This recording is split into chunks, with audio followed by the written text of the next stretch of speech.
Okay, so now we're in the third passage of lesson 2, where we're looking at the ghost, and now we're in Act 1, Scene 4. Hamlet and Horatio are waiting, and the ghost has arrived, and it beckons him. It beckons him. It calls him. It beckons you to go away with it, as if some impartment did desire to you alone. Okay, so it wants to communicate, but it needs you only, Hamlet. I will not speak, then I will follow it. It will not speak, then I will follow it. Don't do that. Do not, my lord. Why? What should be the fear? I do not set my life in a pin's fee. My life is worthless. Or worthless to me, rather. And for my soul, what can it do to that? Being a thing immortal as itself. Okay, so if it's immortal, it won't touch my soul because I need my soul for the afterlife. But I'm not worried about that. It's not going to do anything. It waves me forth again. I'll follow it. Now, this is really important what Horatio says. What if it tempt you toward the flood, my lord, or the dreadful summit to the cliff that beetles o'er his base into the sea, and there assume some other horrible form? We get the flood and the cliff. We get these edges of the natural world. What if it gets you there, the sea, flood, cliff, sea, and take another shape? It's a shapeshifter, which might deprive your sovereignty of reason and draw you into madness. What if this ghost, it's amazing. He's kind of predicting some of the main themes of the play. What if this thing makes you crazy, draws you to the limits, deprives you of the your ability of your reason to rule over yourself,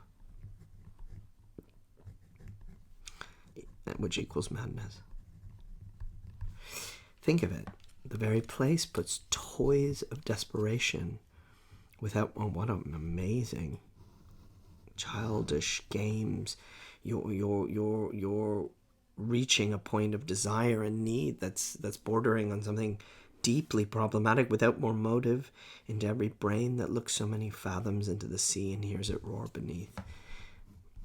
This is an image of looking into darkness, the depths. That's the imagery, and it will draw you in. It will make you crazy. My fate cries out and makes each petty artery in this body as hardy as the Nemean lion's nerve.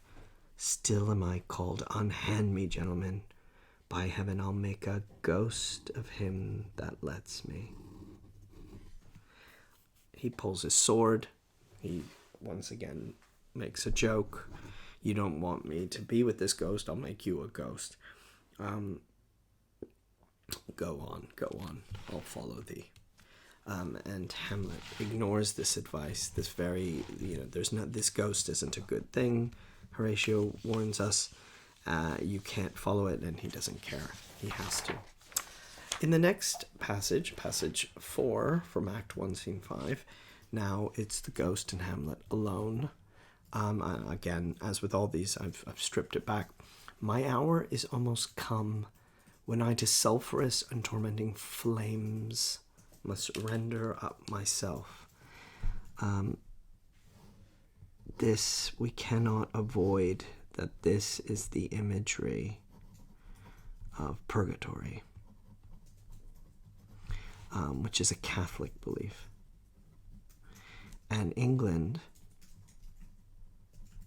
this time, what is this, 1599 or so, is Protestant. And they don't believe in these things. But they have a memory of it. As Stephen Greenblatt says, there's a real rich kind of recollection of this imagery in this time. And the time has come where he has to go back to this suffering, this purging. And he feels bad. Poor ghost, pity me not, but lend thy serious hearing to what I shall unfold. We get this idea again. Speak, I'm bound to hear. So art thou to revenge when thou shalt hear. This is a revenge, call to revenge. Call to revenge, which is an act that isn't Christian. It's evil. It's not right. It presumes agency of humans, where a truly religious society would have some sort of investment in God as the true revenger. And Hamlet is uncomfortable. I am thy father's spirit, doomed for a certain term to walk the night, and for the day confined to fast and fires, till the foul crimes done in my days of nature are burnt and purged away. All of this is purgatory, purgatorial language. The idea between heaven and hell was purgatory, where our sins were burned away, where the punishment led to heaven, but we had to pay for these sins and were punished. But that I am forbid to tell the secrets of my prison house, he can't seem to say. But he says something wonderful. He says, look, if I could tell you, if I could unfold and reveal this, whose lightest word would harrow up thy soul, freeze thy young blood, make your two eyes like stars start from their spheres, thy knotted and combined locks to part, and each particular hair to stand on end like quills upon the fretful porpentine. What imagery! What this would do to you. What this would do to you. But this eternal blazon must not be to ears of flesh and blood. You don't get to hear it. It's not for you. List, oh list, if thou didst ever thy dear father love. If you ever loved me, what you have to do is revenge his foul. This is manipulation. He's levering his need for love with a command to do something quite brutal. Murder most foul, as in the best it is, but this most foul, strange, and unnatural. Haste me to know it, that I, with wings as swift as meditation or the thoughts of love, may sweep to revenge.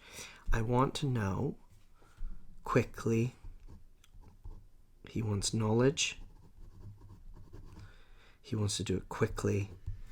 And he will, of course, he says he wants to commit to revenge, but it just proves so hard for this character to do this. In the next video, I'll just finish up the final scenes of Hamlet's interaction with the ghost.